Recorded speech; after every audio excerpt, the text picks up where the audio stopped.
Eh bien, salut à toutes et à tous les amis, je suis Shinsei-Blue et on se retrouve aujourd'hui pour cette deuxième vidéo spéciale Halloween. J'espère que la vidéo de ce matin vous aura plu.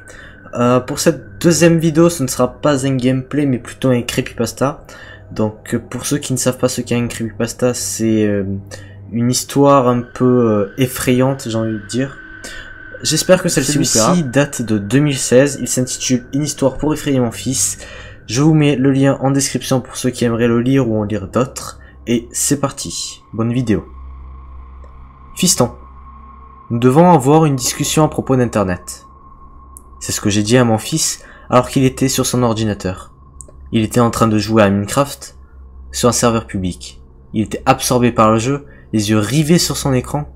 On pouvait voir les lignes de conversation défiler sur le canal de discussion. Fiston, peux-tu arrêter ton jeu quelques minutes ? Pour une fois, il a accepté de quitter le jeu et d'éteindre l'ordinateur. Il m'a demandé si j'allais encore lui raconter une de mes histoires ringardes.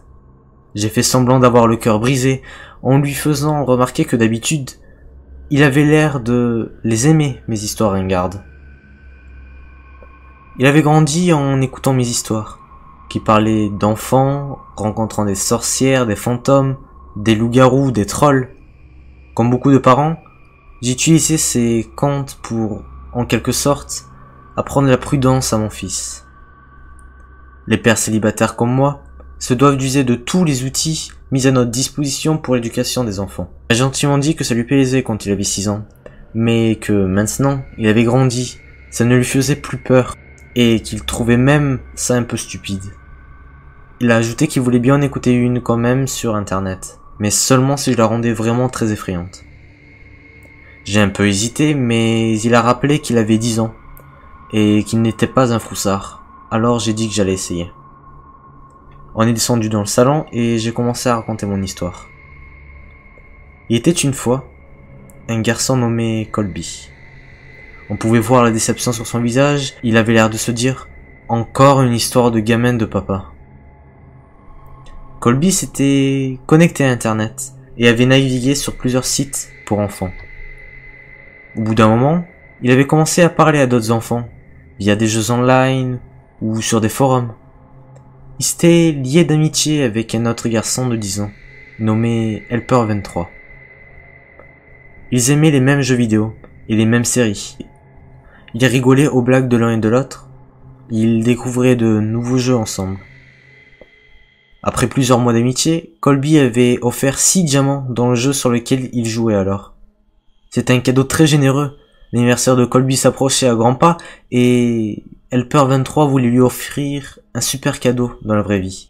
Colby avait pensé que ce ne serait pas grave s'il donnait son adresse à Helper23, à condition qu'il promette de ne pas la divulguer à des étrangers ou des adultes. Helper23 avait juré de ne rien dire, même à ses propres parents, et avait posté le colis. J'ai interrompu mon récit pour demander à mon fils s'il pensait que c'était une bonne idée que l'enfant donne son adresse à Helper23. Il a dit que non. Malgré lui, il avait fini par se laisser emporter par l'histoire. Colby ne trouvait pas l'idée bonne non plus. Il se sentait coupable d'avoir donné son adresse et sa culpabilité ne faisait qu'augmenter de plus en plus. Alors qu'il enfilait son pyjama la nuit suivante, sa culpabilité et sa peur étaient telles qu'il n'avait jamais ressenti quelque chose d'aussi fort auparavant. Il s'était convaincu d'avouer la vérité à ses parents. La punition serait dure, mais au moins il aurait la conscience tranquille.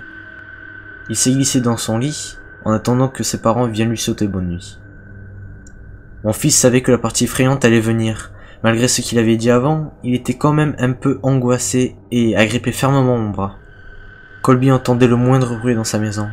La machine à laver qui tambourinait dans la pièce d'à côté, les branches d'arbres qui frappaient sur les vitres, son petit frère qui dormait dans la chambre voisine, et d'autres bruits qu'il ne pouvait pas identifier.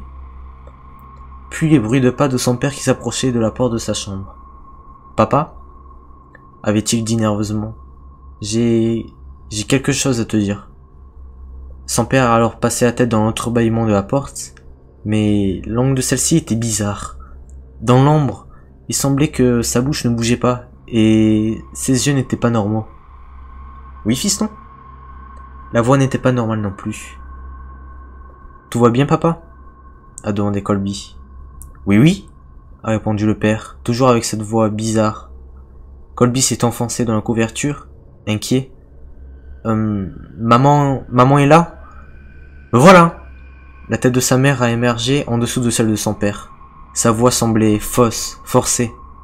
« Allais-tu nous dire que tu as donné notre adresse à Helper 23 ? Tu n'aurais pas dû faire ça. Nous t'avons toujours dit de ne pas révéler tes données personnelles sur Internet. » Elle a continué. « Ce n'était pas un enfant. Il faisait juste semblant d'en être un. Tu sais ce qu'il a fait ? Il est venu chez nous, a pénétré à l'intérieur, puis nous a assassinés.